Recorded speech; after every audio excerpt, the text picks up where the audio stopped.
everybody. Welcome back to Goodnight Lighthouse. I'm Miss Dorothy and I'm here to read you another story. And I've got a book tonight about a bunny who won't share. Won't share. I don't understand that. This book is called The Hare Who Wouldn't Share. The Hare Who Wouldn't Share. Why won't he share? Looks like he has lots of stuff there. He doesn't want to share with anybody. Sharing is such a nice thing. We need to get into this book, find out what's going on with this bunny, and if he learns how to share. Are you ready to get inside this book with Miss Dorothy? Good. I need you to sit up and listen up, because here we go. The Hare Who Wouldn't Share, written by Steve Small. There once was a hare who lived in a dark wood and grew turnips. The hare kept itself to itself and did not like to share. "What is the point of sharing?" thought the hare. "The more I give away, the less there is for me." Oh no, he doesn't sound like a very friendly hare. One day a family of rabbits passed by. They had just set up home on the other side of the woods.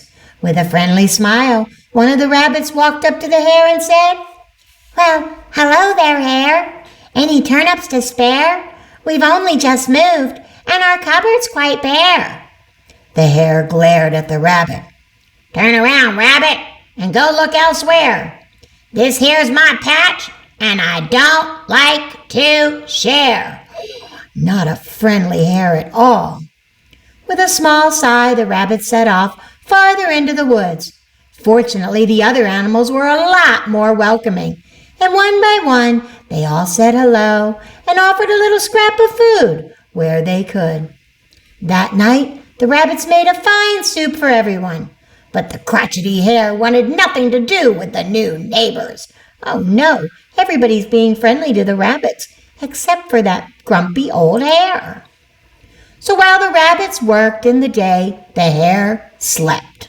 And when the rabbits fell asleep in their burrow at night, the hare got up and worked till sunrise. The days and night flew by, and one evening, out for an early morning stroll, Hare happened to pass by the rabbits' part of the woods.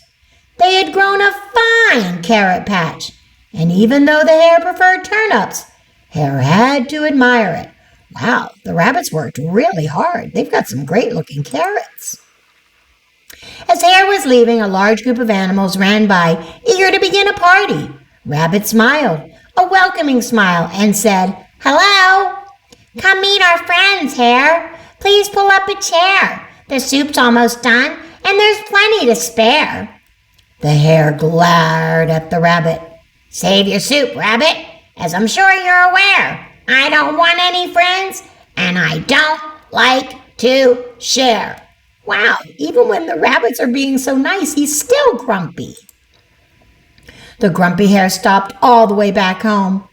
Why would these rabbits give away so much of something they had worked so hard for when they had so little? Hare just couldn't understand it. Later that night, when everyone had gone to bed, Hare picked a couple of turnips for breakfast and went out into the woods for a stroll. Hare could not stop thinking about the rabbit's invitation. Even though he was being grumpy, he couldn't stop thinking about how nice the rabbits were. And that was when Hare met Boar. "Ah, did I give you a scare? Well now, what have you there? Do I smell a fresh turnip or two, little hare?" And without asking, the greedy boar snatched Hare's turnips and swallowed them whole. I wonder what else I can smell in the air. I'm sure there's a carrot patch somewhere out there." And with its nose held high, the boar stomped further into the forest, towards the rabbits. Oh no, is he going to go get the rabbit's carrot patch? The hare had never run as fast as he did that night. He's off, where's he going? As soon as the hare got home, it got straight to work, and once everything was ready, Hare raced back to the boar, laying a trail that led away from the rabbits. The moment the boar began to follow the turnips, Hare ran to the rabbits' burrows to raise the alarm. He's going to help save the rabbits' carrots, and he put down his turnips. "There's a boar in the woods, little rabbits, beware. We must harvest now, and there's much to prepare." As fast as you can, little rabbits, take care. We've got to work quickly. There's no time to spare. The hare is helping the rabbits get all their carrots down in their burrow. He's helping them. No sooner were the carrots safely underground than the boar came sniffing above the barrow and pushed its huge, hairy snout deep into the ground. He smells those carrots. Can he get them? Shh, says the hare to the little rabbits. But the carrots were out of reach. The grumpy boar stomped out of the woods, and the hare raced back to its turnips. Oh, but the greedy boar had found the turnip patch and eaten every single one. Oh no, all his hard work. When the rabbits learned what the hare had done for them, they insisted that hare stay through the hard winter to come.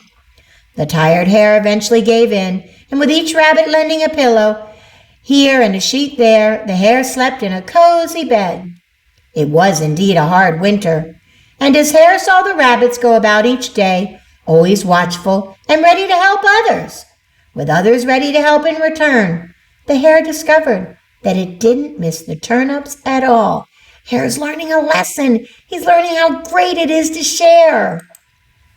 In fact, thought the hare, who found itself living with the rabbits well into the spring, even though it felt like I lost everything, it seems I have gained so very,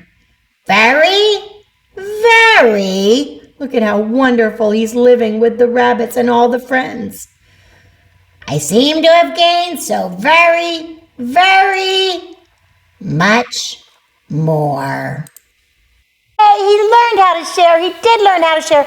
And he got a whole bunch of new friends. I am so happy. This book really had me worried in the beginning. He was such a grumpy old hare. And when the new bunnies came to town, he was so rude to them. They didn't have any food, but he wouldn't share all of his turnips with them. But then, when that big bad boar came along, he realized, I need to save the bunnies. I need to save their carrots. And he even risked his own turnips to save the bunnies and to be helpful and to be a good friend. And now it's like he has a whole family of bunnies. And they work together and they live together and they're happy together. Sharing is such a good thing because when you share, you make new friends. This was a really good book, and I am so happy that this bunny learned a lesson about sharing. I hope you've already learned that lesson. I hope that if somebody new comes around you and you have a bunch of toys that you're willing to share, just think of the friends you could make if you would just share. So if you're at school and you're playing with the cars and somebody comes in and they don't have any cars and they want to play with you and your cars, share with them. That's the best way to make a new friend. I really hope that you know how to share. I hope you're not a grumpy bunny. I hope you're like those nice bunnies who were willing to share all their carrots. Very important lesson, and I'm happy that our friend learned it, and I hope you've learned it too. It's important. And tomorrow, if you're at school, remember to share. And when you're at school and you're playing with something, and the teacher tells you it's time to play with something else, obey. And obey right away. And then come back and see Miss Dorothy, because I'm going to be sitting right here, ready to read another book to you. Bye! Thanks for reading with Miss Dorothy. I hope you enjoyed this book, and I hope you'll come back soon to read another. What's your favorite book? Drop Miss Dorothy a note and let me know. I'll go find it, and I'll read it to you. Be sure to subscribe, like, and share. I'll see you soon.